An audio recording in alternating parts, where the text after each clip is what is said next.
भट् अक्षरन्यासः ॐ ऐं नमः शिखायां ॐ ह्रीं नमः दक्षिणनेत्रे ॐ ह्रीं नमः वामनेत्रे ॐ चां नमः दक्षिणकर्णे ॐ मुं नमः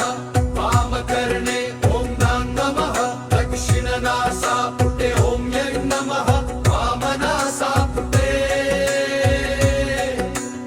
ॐ ह्रीं नमः मुखे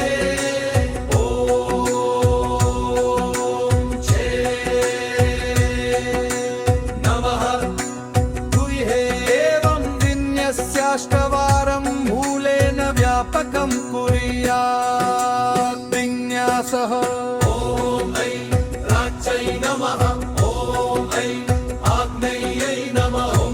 ह्रीं दक्षिणायै नमः ॐ ह्रीं नरहत्यै नमः ॐ ह्रीं पतीचै नमः ॐ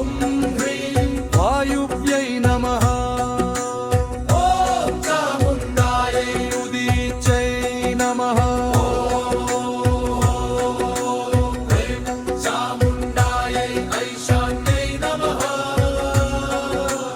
ॐ ऐं ह्रीं ह्रीं चामुण्डायै विच्चे ऊर्ध्वायै नमः ॐ ऐं ह्रीं ह्रीं चामुण्डायै विच्चे भूम्यै नमः ध्यानम् खड्गं चक्रगदेषु चापपरिघां शूलं भुशुण्डी शिरः शङ्खं सन्दधतीं करैस्त्रिनयनां सर्वाङ्गभूषावृतां नीलाश्मद्युतिमास्य पाददशकां सेवे महाकालिका यामस्तत्स्वपिते हरो कमलजो हन्तुं मधुं कौटभम् परशुगदेषु कुलिशं पद्मं धनुकाण्डिकां दल्लं शक्तिमसि च चर्म जलजं धन्वं सुराभाजनं शूलं पाशसुदर्शने च दधतीं हस्ते प्रवालप्रभा सेवे सैरिभमर्दिनीमिह महालक्ष्मी सरोजस्थिता